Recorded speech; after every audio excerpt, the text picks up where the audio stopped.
VT de abertura Educação à Distância. Diferentes formas geométricas se movem, cortadas pelas cores azul, verde, amarelo e vermelho.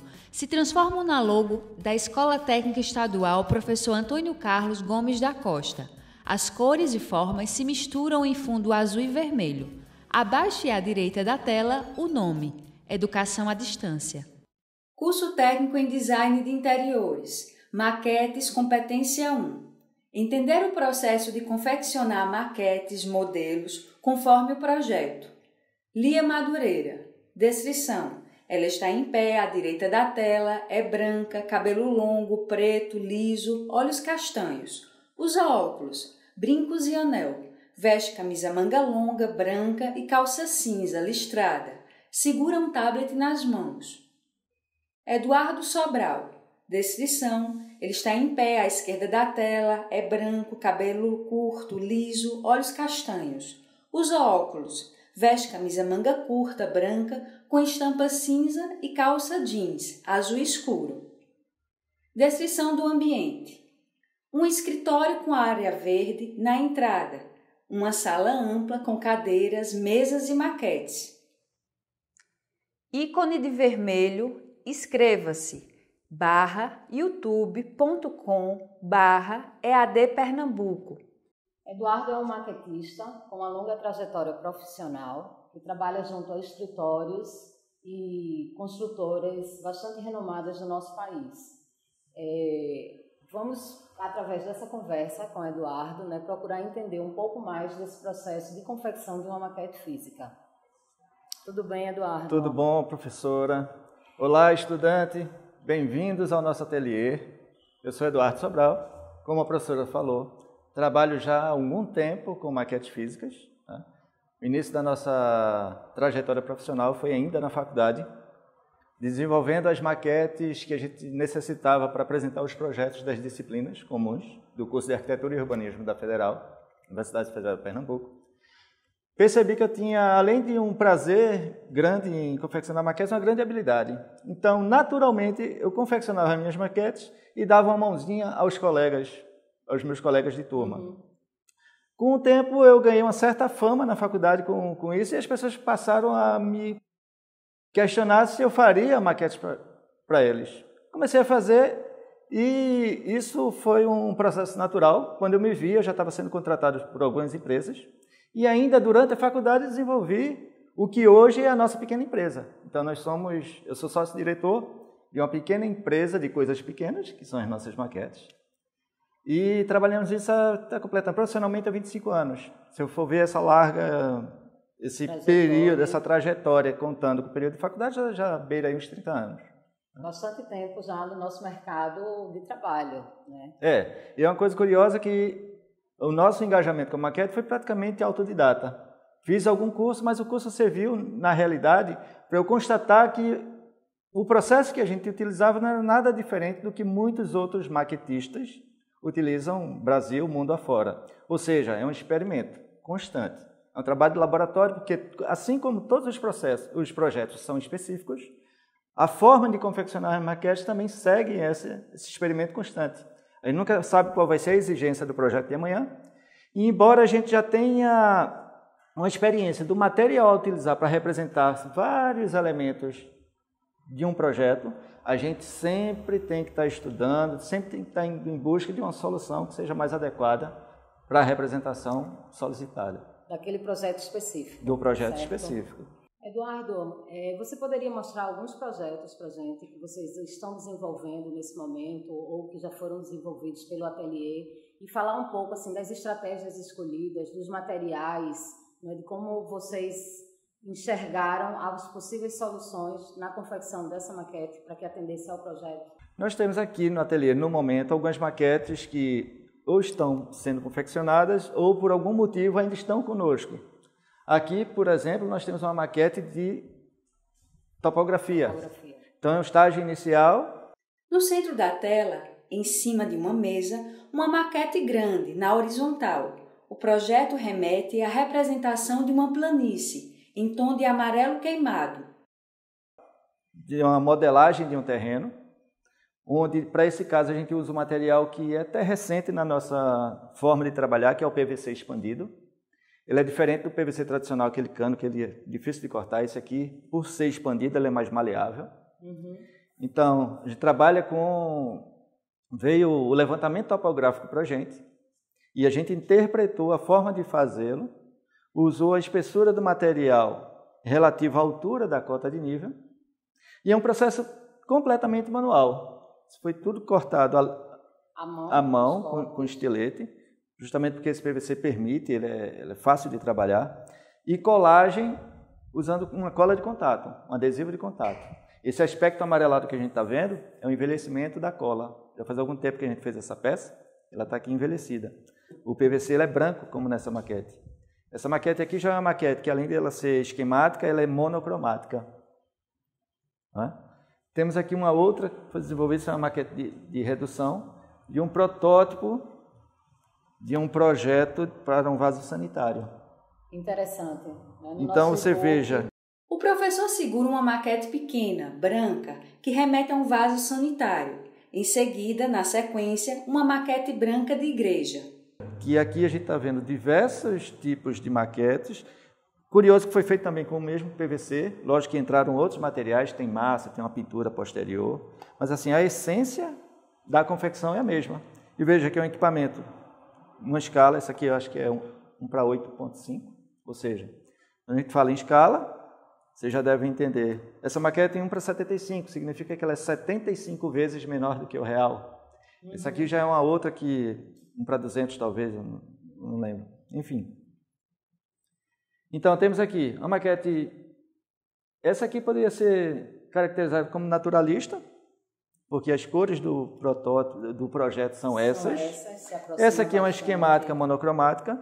Essa aqui está numa fase ainda de produção, mas há casos em que o nosso encomendante solicita só isso. Porque dentro disso, por exemplo, o escritório de arquitetura vai estudar uma implantação do projeto nessa topografia. Nessa área. E em muitos casos também, o nosso processo ele é paralelo ao do escritório de arquitetura. Encomenda uma maquete desse tipo, estuda esquematicamente a implantação e a gente, nessa própria base, vai desenvolvendo a maquete. Que vai vir posterior da maquete da edificação. Exatamente. Então, é uma maquete que ela vai se compor, na verdade, de duas maquetes. Não é? A maquete é topográfica e a de edificação que vai chegar para compor essa única unidade. Exatamente. Perfeito. Falando nisso, até é interessante a gente falar dos tipos de ferramentas que a maquete representa. Ela tanto é uma ferramenta de projeto, como uma ferramenta de apresentação. De projeto, ela é material de suma importância na elaboração, na concepção, no entendimento, para o arquiteto ou para quem está projetando aquele equipamento, aquele objeto, se certificar de que o que ele está fazendo é o que realmente é possível. E também na interlocução com os demais agentes do processo. Imagine uma reunião, você vai, por exemplo, apresentar um projeto complexo. Numa mesa à direita, o professor apresenta maquetes de edifícios em construção. E você tem que mostrar nos meios tradicionais a complexidade do projeto. Você tendo uma maquete, você elucida com a velocidade e com a clareza muito maior esse projeto. Se a gente for imaginar o cliente final, aí... Sobretudo o cliente final, que muitas vezes não consegue visualizar, não é? Esse projeto, ele apenas em uma planta, ele apenas através de um desenho. Eu acho que a maquete ela vem ocupar esse espaço de forma muito adequada. Exatamente. Você imagine uma pessoa que vai entra num stand comercial, por exemplo, para comprar o seu apartamento. Se ela olhar só para plantas, pode ser que ela não entenda nada. Quando ela visualiza uma maquete, ela se apropria do projeto, né, do objeto, ela sente mais firmeza e está entendendo o que está vindo a comprar. E para o outro lado da cadeia, para quem está vendendo, é uma ferramenta de aceleração de venda, né, de potencial de entendimento, de segurança de que o cliente vai realmente comprar o que está... É isso que você está dizendo, me faz pensar que a maquete ela pode funcionar, inclusive, como uma ferramenta de marketing. Uma ferramenta de marketing muito forte, não é? Professora, essa maquete... Maquete de um condomínio de casas, numa serra, com um projeto que mostra as planícies e suas composições de relevo.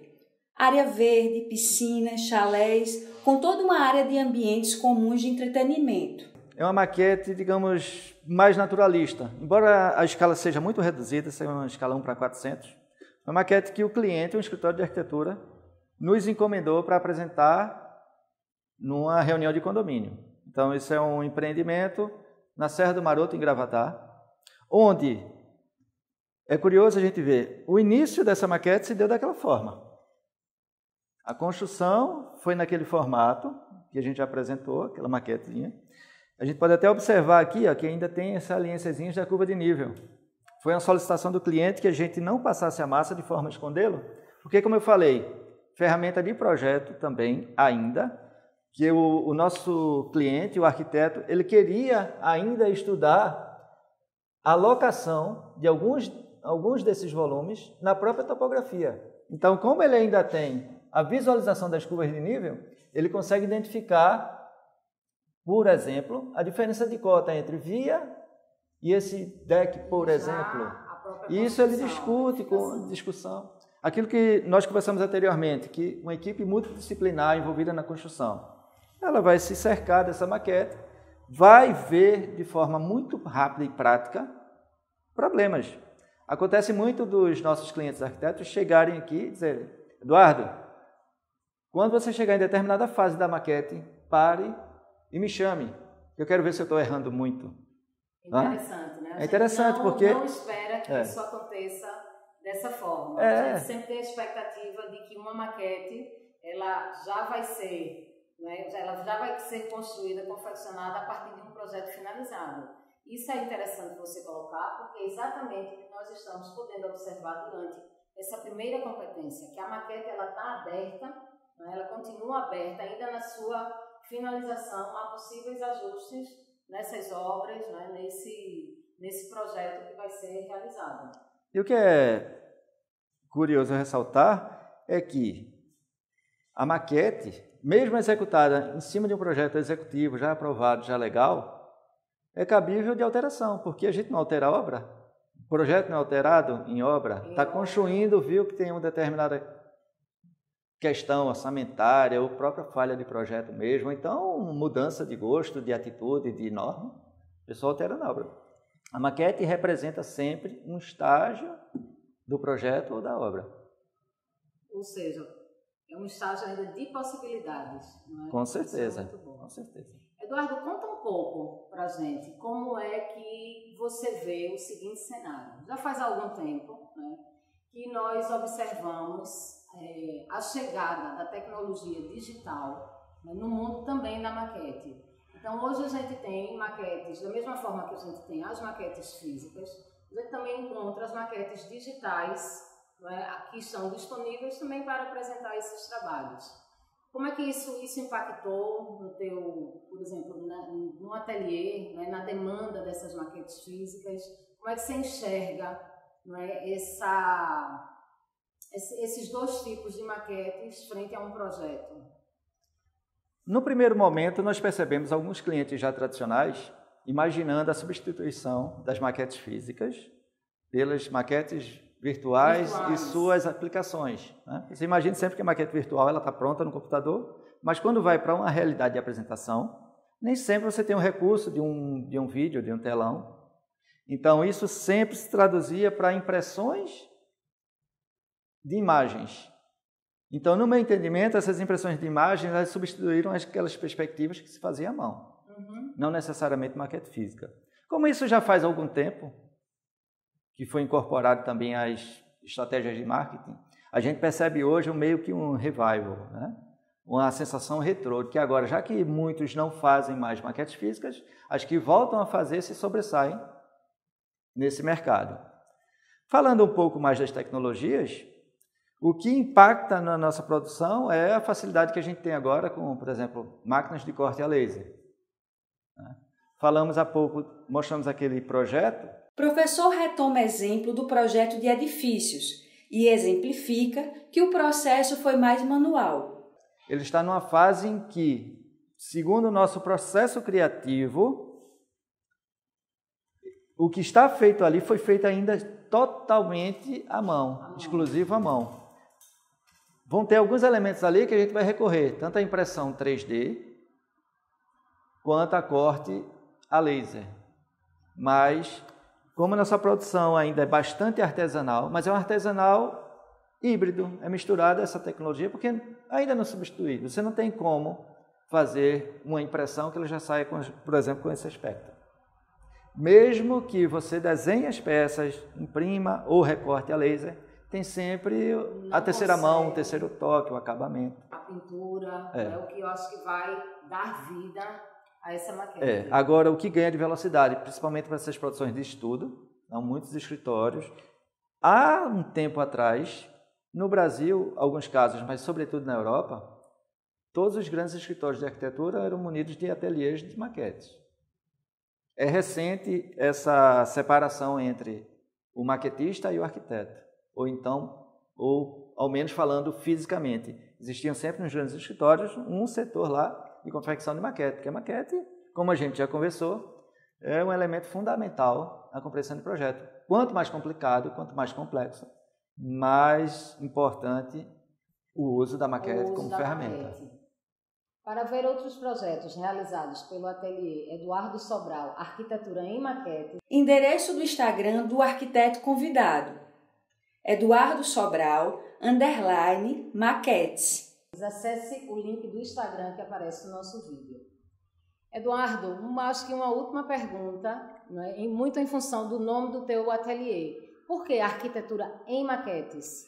De fato, é arquitetura em maquetes, não é arquitetura e maquetes. Nós trabalhamos só com maquetes, mas entendemos que as maquetes elas têm uma arquitetura própria, porque dependendo do tipo do projeto e da forma como a gente vai representar, a gente não segue necessariamente o projeto da arquitetura, a gente cria uma arquitetura para maquete. Nesse projeto, por exemplo, pelas características dele, a gente resolveu decompor a volumetria em vários subvolumes. Então, se a gente for ver a rigor, isso é uma arquitetura específica para maquete. Para maquete, que não está presente lá no projeto arquitetônico. No projeto. O aspecto final dela vai representar o projeto, ou seja, a arquitetura projetada para esse imóvel. Mas a forma como a gente chegou a isso não necessariamente vai seguir o pré-determinado no projeto arquitetônico. Eduardo, gostaria de agradecer a tua disponibilidade, o teu tempo, né, em apresentar, em elucidar várias questões que a gente observa na teoria, no nosso e-book, e aqui no ateliê nós podemos ver essas maquetes acontecendo, tomando vida, o que é muito importante para o nosso estudante. Foi um prazer recebê-la e a gente fica à disposição. Estudante, qualquer dúvida que tenha, acesse o link que a professora disponibiliza aí e entre em contato. Obrigado. Obrigada. Prezado aluno, vimos durante essa entrevista a importância da maquete para o desenvolvimento dos projetos. Vamos dar continuidade aos nossos estudos, né, com a segunda competência. Aguardamos vocês na participação dos fóruns, né, o que é muito importante para o processo educativo, o processo de conhecimento. Conte sempre com os professores, nós estamos à disposição de vocês para o que for preciso. Até lá! Tela vermelha com ícone de play. Inscreva-se. Ative as notificações. Som direto, Manuel Moura. Imagens, Manuel Moura. Audiodescrição, Jonara Medeiros Siqueira. Edição, Victor Lins. Professor autor, Lia Madureira. Entrevistado, Eduardo Sobral. Design educacional, Deisiane Gomes Vazante. coordenação do curso, Daniele de Holanda Beltrão. Coordenação executiva, George Bento Catunda, Renata Marques de Otero. Coordenação geral, Maria de Araújo Medeiros Souza, Maria de Lourdes Cordeiro Marques. Videoaula produzida em março de 2020. Conteúdo produzido para os cursos técnicos da Secretaria Executiva de Educação Integral e Profissional, em convênio com o Ministério da Educação, Rede ETEC Brasil.